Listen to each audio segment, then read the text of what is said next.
Abdul Qahar Muzakir lahir di Gading, Yogyakarta tahun 1907. Ayahnya, Haji Muzakir adalah seorang pedagang terhormat di Kota Gede dan ibunya adalah putri satu-satunya dari 5 bersaudara keluarga Haji Mukmin. Salah seorang saudara ibunya yaitu Haji Mashudi ikut membentuk lahirnya organisasi Muhammadiyah di Kota Gede. Selain itu, Qahar juga merupakan cicit dari Kiai Hasan Bashari, seorang guru agama dan pemimpin tarikat Satariyah, yang dikenal juga sebagai salah satu seorang komandan Laskar Pangeran Diponegoro ketika berperang melawan Belanda 1825-1830. Dengan demikian, segala hal yang baik dari keluarganya telah membentuk pribadi Abdul Qahar Muzakir muda menjadi seorang yang tekun dan taat pada agama.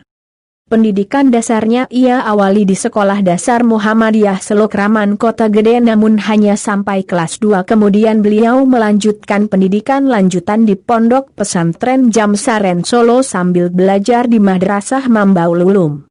Selain itu, pendidikan lanjutannya ia selesaikan di Pesantren Termas di Jawa Timur, tempat terakhir pendidikan formalnya di Indonesia. Tidak puas dengan pendidikannya di Indonesia, pada tahun 1925 Abdul Qahar meninggalkan Indonesia menuju Kairo, dalam usia 16 tahun.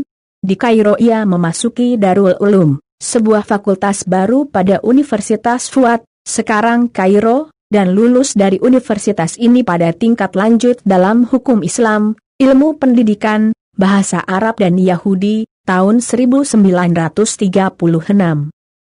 Tahun 1938 Profesor Abdul Qahar kembali ke Indonesia, beliau mulai mengajar di Mu'allimin Muhammadiyah di Yogyakarta. Kemudian beliau bergabung dan aktif di Muhammadiyah, yang menekankan perjuangannya di sektor pendidikan terbukti saat pecahnya Perang Dunia II, beliau menduduki pimpinan pada organisasi pemuda dan bagian kesejahteraan sosial. Hingga saat wafatnya pun beliau masih sebagai pengurus besar Muhammadiyah, yang sudah dipegangnya berkali-kali sejak 1946. Pada tahun pertama kedatangannya di Indonesia Abdul Qahar sudah mulai terjun ke dalam kancah politik Indonesia secara langsung. Ketika itu usianya menginjak 28 tahun, dan menyatakan dirinya bergabung dengan Partai Islam Indonesia, PII, dan terpilih sebagai salah satu komisarisnya, hingga tahun 1941. Ketika masih pada pendudukan Jepang, Abdul Qahar menjabat di Departemen Agama sebagai wakil ketua. Abdul Qahar pernah pula menjabat sebagai Dewan Penasihat Pusat, yang kemudian membawanya berada di Badan Penyelidik Usaha Persiapan Kemerdekaan Indonesia, BPUPKI, mewakili organisasi Islam. 2 bulan menjelang kemerdekaan ia menjadi subkomite BPUPKI, dan bersama 9 anggota lainnya, termasuk Soekarno dan Hatta, ia ikut menandatangani Piagam Jakarta, Muqaddimah Tidak Resmi UUD 1945. Setelah masa kolonial, perhatian Abdul Qahar lebih berkonsentrasi kepada usaha memajukan pendidikan tinggi Islam.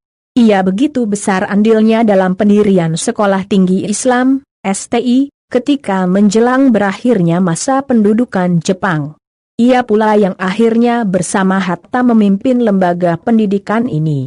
Ketika itu Hatta sebagai direktur badan usahanya, dan ia sendiri merupakan rektor pertamanya.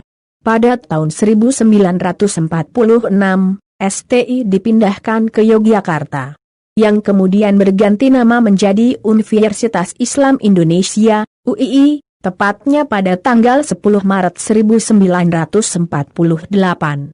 Selain itu, beliau juga pernah ikut berpartisipasi mendirikan Perguruan Tinggi Agama Islam Negeri Yogyakarta, yang sekarang dikenal sebagai IAIN Sunan Kalijaga itu. Bagi UII, ia mempunyai arti amat penting.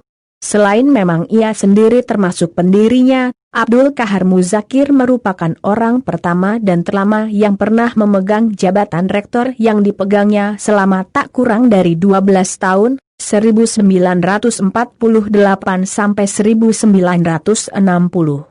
Abdul Kahar Muzakir wafat pada 2 Desember 1973 di Kota Gede, Yogyakarta karena serangan jantung, dalam usia 65 tahun.